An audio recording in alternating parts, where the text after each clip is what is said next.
Hi, I'm Nathan Oakley and this is video log number 28.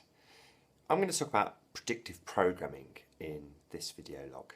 It may have been covered by other people, but I don't care, I just want to chat about what I want to chat about.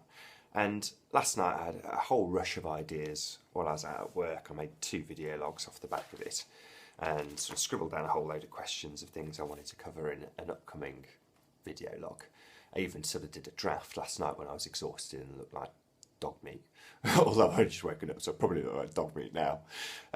But I wanted to make a video about a sort of a Facebook appeal. I might do this, I don't know, I haven't decided yet.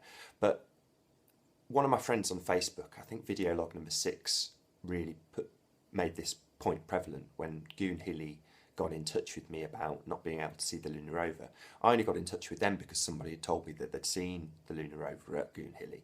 And I'm tempted to do something like a Facebook appeal, like a cheesy, link to John Lewis and say how sweet it is that this little girl has looked up at the moon. And, that John Lewis advert is a perfect example of predictive programming. Most of the mainstream movies that we watch have got predictive programming throughout them, and I was trying to think of a really good example because I'm always talking about this with my wife and sort of going back through our movie collection to show her things that we've been exposed to.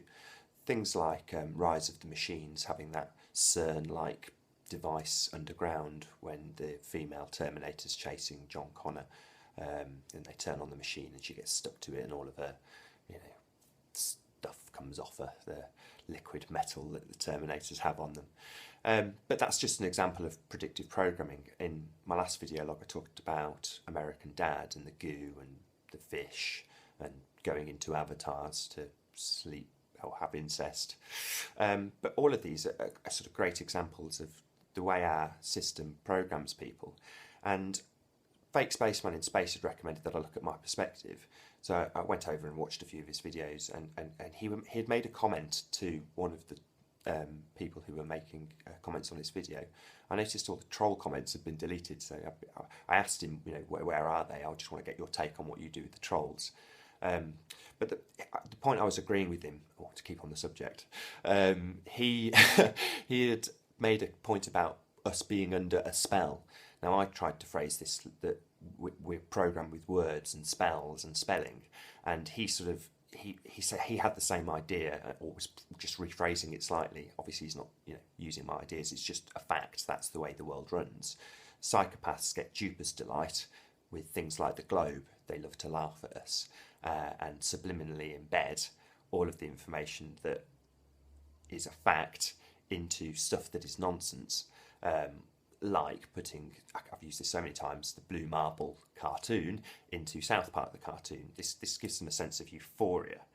And predictive programming has never been summed up better than in a show that I loved growing up. I mean, I used to wait for the next episode to come out and, I'd be there half an hour before with the TV all tuned in back in the days when we had a TV that you had to tune into individual channels. And I'd be there half an hour early getting that TV tuned in so it was there for Red Dwarf.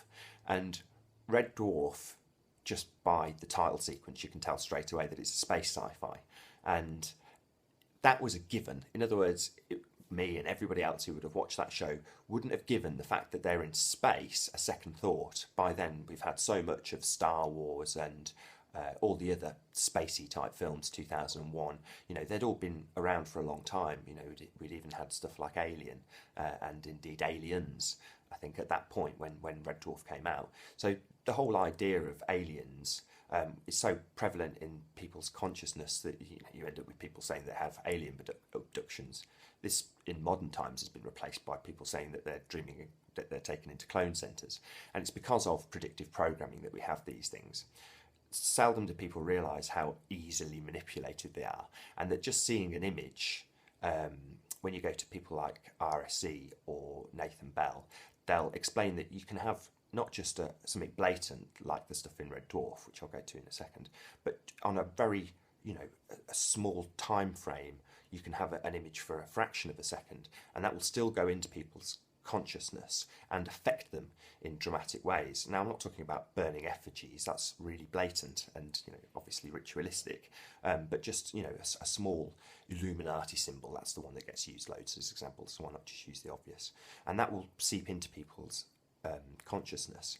Now, Red Dwarf dabbled in loads of different stuff. You know, they covered parallel universes, different dimensions, different beings, transhumanism, time travel, you know, all the stuff that you've got from Back to the Future right the way through to American Dad was in Red Dwarf, right from the beginning to the end. Right at the end of their reasonably long existence on TV, say reasonably, they weren't around that long, they went into it in the final episodes, even looking at things like the JFK conspiracy. I think it was either parallel universes or time travel that they were tying this stuff in. But all of this stuff, you know, is designed to put ideas into our consciousness on a very open level, you know, hiding it in plain sight, like space with Red Dwarf, or hiding it on a more subliminal level when they talk about things that are, you know, you're being told that you are suspending disbelief when you're watching the Hollyhop Drive or whatever it is, or them splitting their personalities into good and evil and having replications of themselves on two different identical Red Dwarf ships.